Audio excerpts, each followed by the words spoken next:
ಅಮಿತ್ ಶಾ ಬಳಿಕ ಮತ್ತೊಂದು ಅಟ್ಯಾಕ್. ನೂತನ ವಕ್ಫ್ ಕಾಯ್ದೆ ಜಾರಿ ಬೆನ್ನಲ್ಲೇ ವಿಪಕ್ಷಗಳ ತಿವಿದ ಮೋದಿ. ಕರ್ನಾಟಕದಲ್ಲಿನ ಹಗರಣಕ್ಕೆ ಪ್ರಧಾನಿ ಹೇಳಿದ್ದೇನು? ಈ ಮೊದಲಿನ ಬಿಲ್ನಿಂದ ಯಾರಿಗೆ ಲಾಭವಿತ್ತು? ಲೋಕಸಭೆಯಲ್ಲಿ ಅಮಿತ್ ಶಾ ಸ್ಫೋಟಿಸಿದ್ದ ಆ ಬಾಂಬ್ ಯಾವುದು? ರೈತರ ಭೂಮಿಗಳಿಗೆ ಸಂಬಂಧಿಸಿದ್ದ ರಾಜ್ಯ ವಕ್ಫ್ ಬೋರ್ಡ್ ಹಗರಣ ವಿಚಾರವಾಗಿ ಕೇಂದ್ರ ಗೃಹ ಸಚಿವ ಅಮಿತ್ ಶಾ ಲೋಕಸಭೆಯಲ್ಲಿ ಪ್ರಸ್ತಾಪಿಸಿದ ಬಳಿಕ ಇದೀಗ ಖುದ್ದು ಪ್ರಧಾನಿ ನರೇಂದ್ರ ಮೋದಿ ಮತ್ತೊಮ್ಮೆ ಇದರ ಬಗ್ಗೆ ಮಾತನಾಡಿರುವುದು ಮಹತ್ವ ಪಡೆದುಕೊಂಡಿದೆ. ಅಲ್ಲದೆ ಈ ವಿಚಾರ ಎಲ್ಲೆಡೆ ಮತ್ತೊಮ್ಮೆ ಚರ್ಚೆಯ ಮುನ್ನೆಲೆಗೆ ಬಂದಿದೆ. ಪಾವಿತ್ರ್ಯತೆಗೆ ಧಕ್ಕೆಯಾಗುವುದಿಲ್ಲ. ದೆಹಲಿಯಲ್ಲಿ ಕಾರ್ಯಕ್ರಮವೊಂದರಲ್ಲಿ ಮಾತನಾಡಿರುವ ಅವರು, ದೇಶದಲ್ಲಿದ್ದ ಈ ಹಿಂದಿನ ವಕ್ಫ್ ಮಸೂದೆಯ ಕಾರಣದಿಂದ ಕರ್ನಾಟಕದಲ್ಲಿನ ವಕ್ಫ್ ಬೋರ್ಡ್ ರೈತರ ಜಮೀನು ಕಬಳಿಸಿತ್ತು.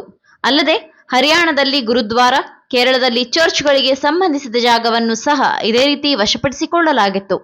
ಆದರೆ ಈಗ ನೂತನ ಕಾಯ್ದೆಯಿಂದ ವಕ್ಫ್ ಮಂಡಳಿಯ ಘನತೆ ಹಾಗೂ ಪಾವಿತ್ರ್ಯತೆಗೆ ಯಾವುದೇ ಧಕ್ಕೆಯಾಗುವುದಿಲ್ಲ.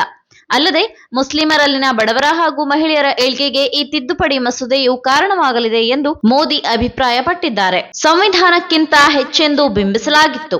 ಇನ್ನು 2013ರ ತಿದ್ದುಪಡಿಯು ಕೇವಲ ಮುಸ್ಲಿಂ ಮೂಲಭೂತವಾದಿಗಳ ಹಾಗೂ ಭೂಮಾಫಿಯಾಗಳ ಲಾಭಕ್ಕಾಗಿ ಮಾಡಿಕೊಳ್ಳಲಾಗಿತ್ತು. ಅಲ್ಲದೆ ದೇಶದಲ್ಲಿ ಸಾಮಾಜಿಕ ನ್ಯಾಯ ಸ್ಥಾಪಿಸುವ ನಿಟ್ಟಿನಲ್ಲಿ ಇದು ಮತ್ತೊಂದು ಬಹುಮುಖ್ಯವಾದ ಹೆಜ್ಜೆಯಾಗಿದೆ. ತುಷ್ಟೀಕರಣದ ರಾಜಕೀಯಕ್ಕಾಗಿ ವಿರೋಧ ಪಕ್ಷಗಳು ಈ ಮಸೂದೆಗೆ ಅಡ್ಡಿಪಡಿಸಿದವು. ಅಲ್ಲದೆ ಮೊದಲಿನ ವಕ್ಫ್ ಕಾಯ್ದೆಯನ್ನು ಸಂವಿಧಾನಕ್ಕಿಂತಲೂ ಹೆಚ್ಚಾಗಿ ಬಿಂಬಿಸಲಾಗಿತ್ತು ಎಂದು ಟೀಕಿಸಿದ್ದಾರೆ. ಲೋಕಸಭೆಯಲ್ಲಿ ಸದ್ದು ಮಾಡಿತ್ತು ರಾಜ್ಯ ವಕ್ಫ್ ಹಗರಣ. ಕಳೆದ ಲೋಕಸಭೆ ಅಧಿವೇಶನದಲ್ಲಿ ವಕ್ಫ್ ತಿದ್ದುಪಡಿ ಮಸೂದೆಯ ಚರ್ಚೆಯ ವೇಳೆ ರಾಜ್ಯದ ವಕ್ಫ್ ಹಗರಣ ಸದ್ದು ಮಾಡಿತ್ತು.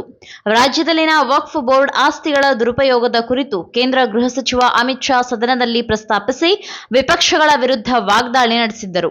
ಇನ್ನು ಪ್ರಮುಖವಾಗಿ 2012ರಲ್ಲಿನ ಕರ್ನಾಟಕ ರಾಜ್ಯ ವಕ್ಫ್ ಬೋರ್ಡ್ ಭೂ ಹಗರಣ ವಿಚಾರದ ಬಗ್ಗೆ ಮಾತನಾಡಿದ ಅವರು, ಈ ವಕ್ಫ್ ಮಂಡಳಿಗಳು ಅಧಿಕಾರವನ್ನು ದುರ್ಬಳಕೆ ಮಾಡಿಕೊಂಡಿದ್ದು ಇದರಿಂದ ಭೂ ಕಬಳಿಕೆ ಮಾಡುತ್ತಿದೆ. ಇದಕ್ಕೆ ಕಡಿವಾಣ ತರುವ ನಿಟ್ಟಿನಲ್ಲಿ ನಮ್ಮ ಪ್ರಯತ್ನ ಮುಂದುವರೆದಿದೆ. ಕರ್ನಾಟಕದ ಅನ್ವರ್ ಮಾನಪ್ಪಾಡಿ ಸಮಿತಿಯು ಸುಮಾರು 29,000 ಎಕರೆಗಳಷ್ಟು ವಕ್ಫ್ ಭೂಮಿಯನ್ನು ವಿದೇಶ ಮೂಲದ ಸಂಸ್ಥೆಗಳಿಗೆ ಗುತ್ತಿಗೆ ನೀಡಿದ್ದನ್ನು ಬಯಲಿಗೆ ತಂದಿತ್ತು. ಅಲ್ಲದೆ ಇದರಿಂದ ಬೊಕ್ಕಸಕ್ಕೆ ಹೆಚ್ಚಿನ ರೀತಿಯಲ್ಲಿ ಹಾನಿಗೆ ಕಾರಣವಾಗಿದೆ ಎಂದು ಆರೋಪಿಸಿದ್ದರು. ಅಲ್ಲದೆ ವಕ್ಫ್ ಬೋರ್ಡ್ ಒಡೆತನದ 500 ಕೋಟಿ ರೂಪಾಯಿಯ ಮೌಲ್ಯದ ಭೂಮಿಯನ್ನು 5 ಸ್ಟಾರ್ ಹೋಟೆಲ್ಗೆ ಮಾಸಿಕ 12,000 ರೂಪಾಯಿಗಳಿಗೆ ಬಾಡಿಗೆಗೆ ನೀಡಲಾಗಿತ್ತು. ಇದು ಕೂಡ ವಕ್ಫ್ ಆಸ್ತಿಯ ದುರುಪಯೋಗಕ್ಕೆ ಕಾರಣವಾಗಿದೆ.